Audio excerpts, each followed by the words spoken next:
Ewan kung nagkataon lang, pero sakto ngayong eleksyon, ang prutas na ito in season.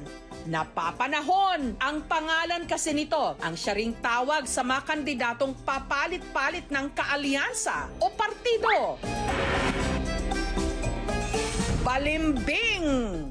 Ang mga puno ng balimbing dito sa Barangay Lumay sa Baligin, Zamboanga del Norte, hitik ngayon sa mga berde at bilohaba nitong bunga na kung hinihiwa, naguhugis bituin. Kaya ang tawag dito sa Ingles, star fruit. Itong balimbing po dito sa amin ay hindi ito tinatanim, kusang tumutubo sa aming mga paligid sa ilalim ng nyugan.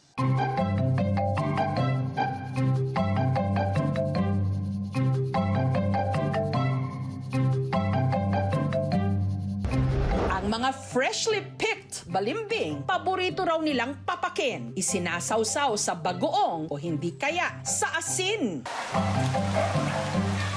Yummy! Gusto mo nan?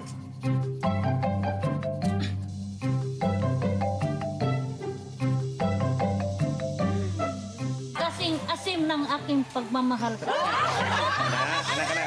Hayaan lang sila mahulog minsan kasi daming bunga eh. Minsan ang mga bata kumakain sila. Noon po, mahirap lang ang mga magulang namin, hindi sila makabili ng suka. Ang ginawa nilang suka ay yung balimbing. So halo sa lutuin nila. Kaya para hindi masayang ang mga pinitas na balimbing ni Tita, ginamit niyang pampaasim sa kanyang specialty. Paksiw na isda sa balimbing.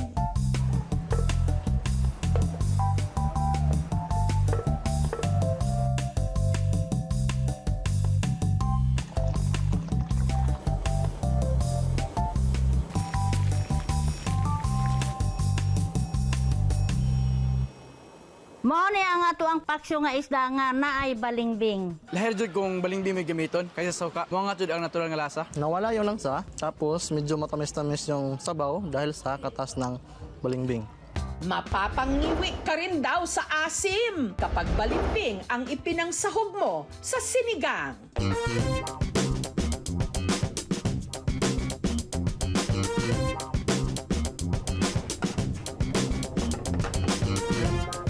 Ayan.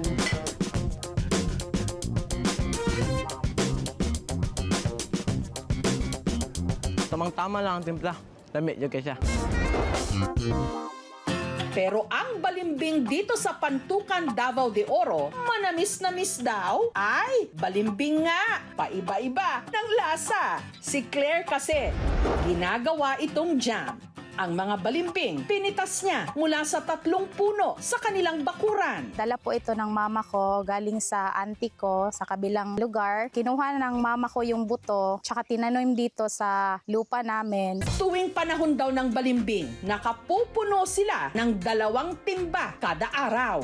Yung sa mababa is pinipitas lang namin at saka yung nasa mataas naman, sinusungkit namin. Hinugasan niya muna ang mga ito at saka binalatan. Pagkatapos natin kunin yung buto, hiwain na naman natin ng pahaba para manipis tingnan tsaka madali lang maluto. Ang mga nahiwang balimbing isinalang sa apoy at tinimplahan ng asukal. Antayin lang natin kumulo ito ng 1 oras. Kapag ganito na yung itsura, malapit na itong maging sticky. Malapit na itong maluto.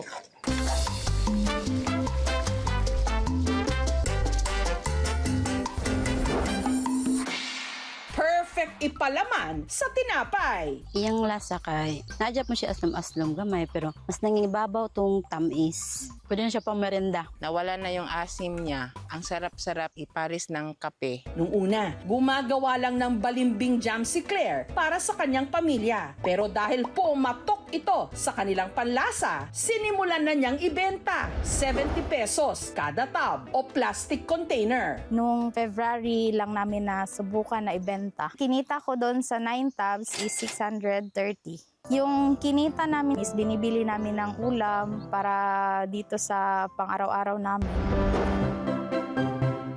Dito naman sa farm ni Mark sa San Antonio sa Nueva Ecija, ang mga napitas na balimbing hindi lang pinapapak, ginagawa ring pamatid uhaw. Balimbing juice kayo riyan!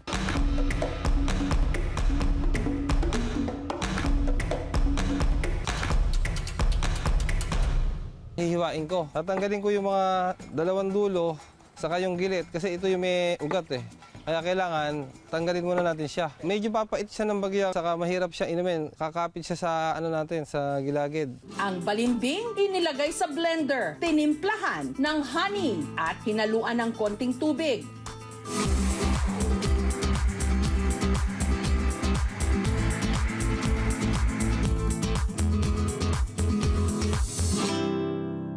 Mas masarap, refreshing. Pwede palang gawing juice tong balimbing, lalo na ngayon sa panahon ng tag-init. Lalo na sakto sa eleksyon. Nagkalat po ang mga balimbing. Tuwing summer, ito raw ang laging inihahanda ni Mark para sa kanyang mga trabahador sa farm. Mga healthy fruits na lang ang pinapainom natin sa kanila. Halos everyday namin ginagawa. Ang ideyang ito, nakuha raw niya nung minsang bumiyahe siya sa Thailand kung saan niya binili ang mga puno ng balimbing sa kanyang farm. Tinry ko yung itanim dito sa atin, nabuhay naman saka namunga. Nung namunga siya, ginarapted ko na siya, pinarami ko na siya.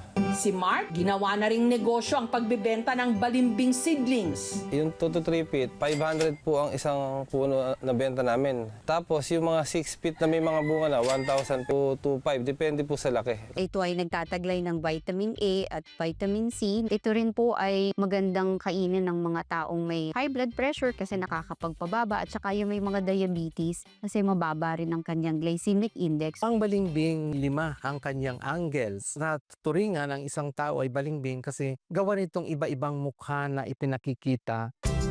Paalala lang po, ang mga balimbing, pinapapak, ipinapalaman, at iniinom lang ha, hindi dapat inuugali.